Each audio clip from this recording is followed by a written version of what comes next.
Partimos finalmente del puerto de La Coruña en 1803, 30 de noviembre, y es una noticia nacional. Se publica en la Gaceta de Madrid. Ayer zarpó de este puerto la corbeta María Pita, llevando los individuos de la expedición filantrópica destinada a propagar por América y Filipinas el precioso descubrimiento de la vacuna. Una empresa tan importante como gloriosa. Y un dato interesante que me gusta resaltar es que dice: participarán de los mismos beneficios Filipinas, en donde llegarán los hombres letrados y generosos que procurarán introducir la vacuna en otras islas y en la China. Ojo, así deberá en la mitad del globo un don tan inestimable a la bondad liberal de nuestro soberano. Es decir, la expedición parte ya con la idea de difundir la vacuna en China.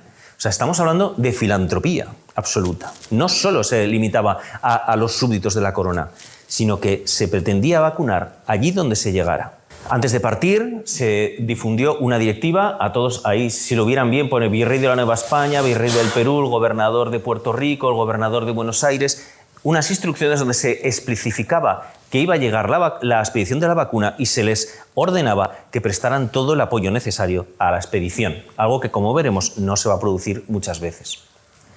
Primera etapa de nuestro viaje, Canarias. Canarias existía la viruela, pero no existía la vacuna. Y la vacuna va a llegar como llegó la viruela, por mar. Allí va a ser muy bien recibida.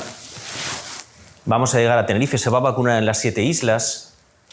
Y aquí quiero que vean, porque aquí lo que está contando de nuevo la Gaceta de Madrid cuenta la llegada de la expedición a Tenerife. Dice que llegan de noche, de hecho se vacunan ya 10 niños esa misma noche, pero atención a lo que sucede a la mañana siguiente.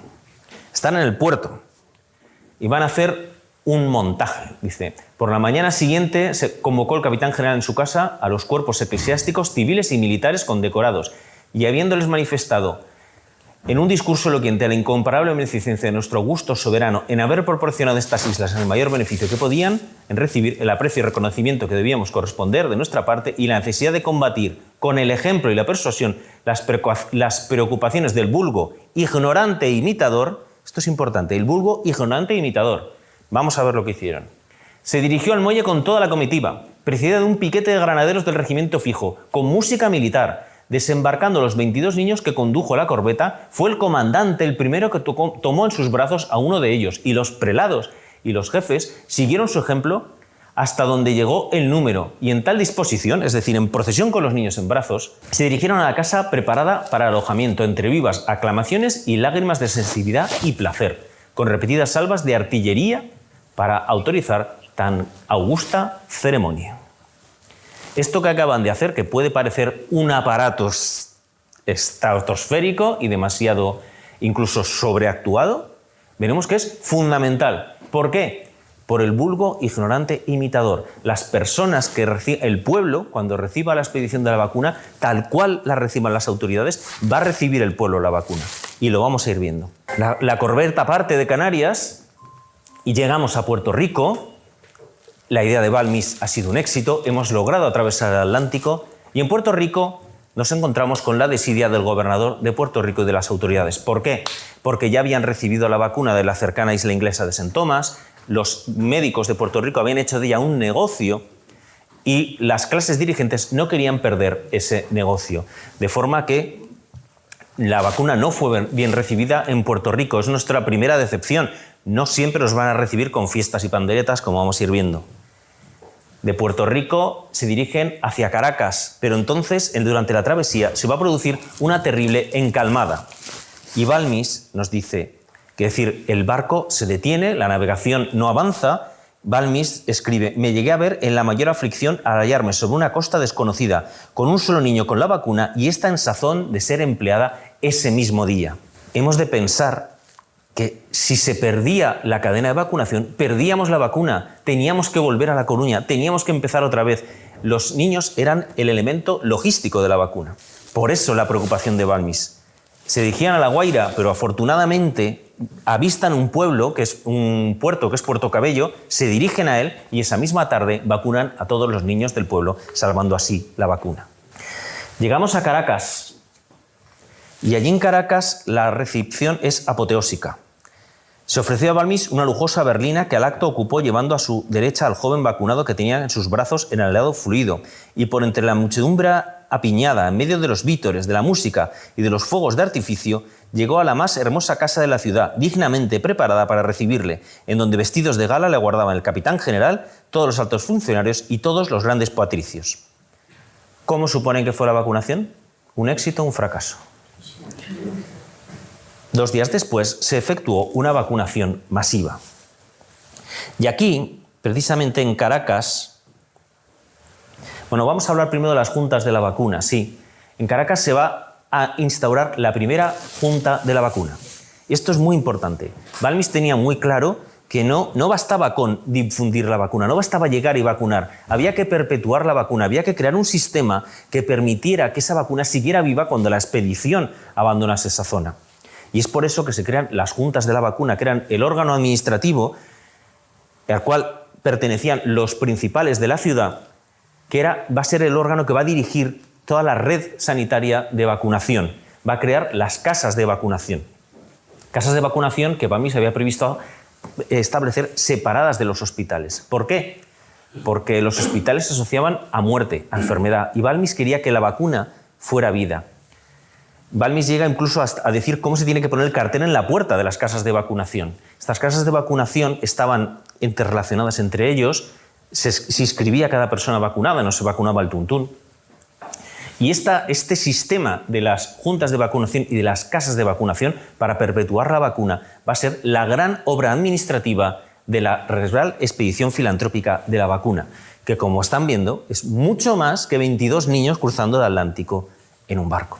En Caracas, Balmis tomó una decisión inesperada: separar la expedición. Se ha dado cuenta que va a ser mucho más efectivo si divide sus miembros en 2 grupos.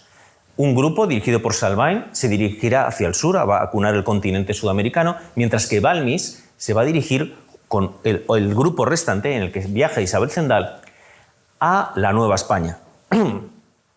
La primera parada, la isla de Cuba, donde son bien recibidos, se crea la junta de vacunación.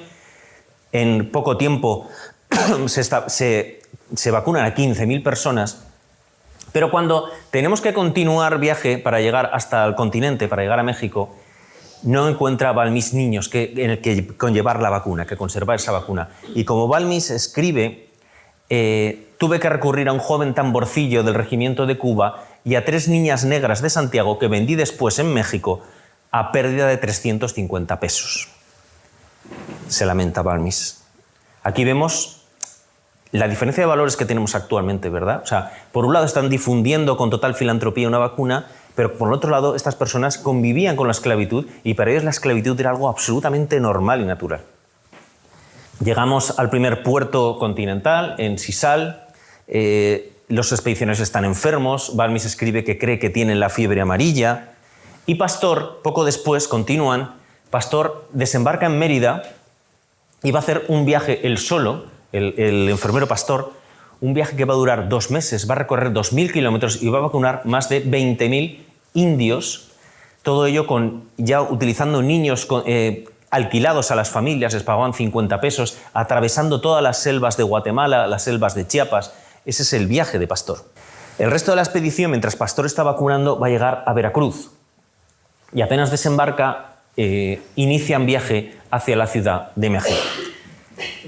Este viaje de la Ciudad de México son 600 kilómetros, subiendo a 2.200 metros de altitud. Les va a llevar 93 días. Esto es para que se hagan una idea. Solo esta pequeña porción fueron 93 días caminando, subiendo montañas con los niños. Y llegamos por fin a la Ciudad de México. Balmis tenía muchísima ilusión en llegar a la Ciudad de México, una ciudad que él conocía bien, sabía que era la ciudad más rica, más poderosa y con mayor actividad del imperio. Y tenía mucha ilusión en que allí la vacunación triunfara. Pero en México nos vamos a encontrar con algo peor que la adversidad natural, que es con la mezquindad humana. Porque allí quien gobierna es el virrey Iturrigaray, cuñado de Godoy, por cierto, estaba casado con la hermana de Godoy. Y el virrey Iturrigaray, que ya había recibido la vacuna en cristales y había vacunado a sus amigos y familiares y a su corte virreinal, mostró ningún interés en la vacuna. Esto produjo que Balmis, que sabemos que tiene un carácter muy fuerte, estuviera en perpetua bronca constante con el virrey, al que llegaron a tener una enemistad absolutamente manifiesta. Como digo, el virrey no utilizó ningún medio para fomentar la vacuna. El primer día en la Ciudad de México se presentan 7 personas, el segundo día se presentan 9 personas en la mayor ciudad del imperio. Balmis escribe que la indiferencia de la población era desconsoladora. No obstante, Gutiérrez va a partir desde la Ciudad de México y va a hacer toda una ruta por las provincias del interior, Celaya, Zacatecas, Durango, Guadalajara, difundiendo la vacuna sin parar, sin cesar. Van a abandonar la Ciudad de México, bastante decepcionados, y van a ir a la ciudad de Puebla. Allí el obispo de Puebla les acoge con los brazos abiertos y se efectúa unas vacunaciones masivas que ellos estiman en 12.000 vacunados. Pero es necesario seguir adelante, es necesario que la expedición cruce el Pacífico, llegar hasta Filipinas. En Filipinas, como escribe Balmis, dice: en el imperio chino reinan constantemente las viruelas, de donde siempre nos ha venido su contagio a Filipinas, causándonos la más cruel carnicería. Así pues, es necesario cruzar el Pacífico.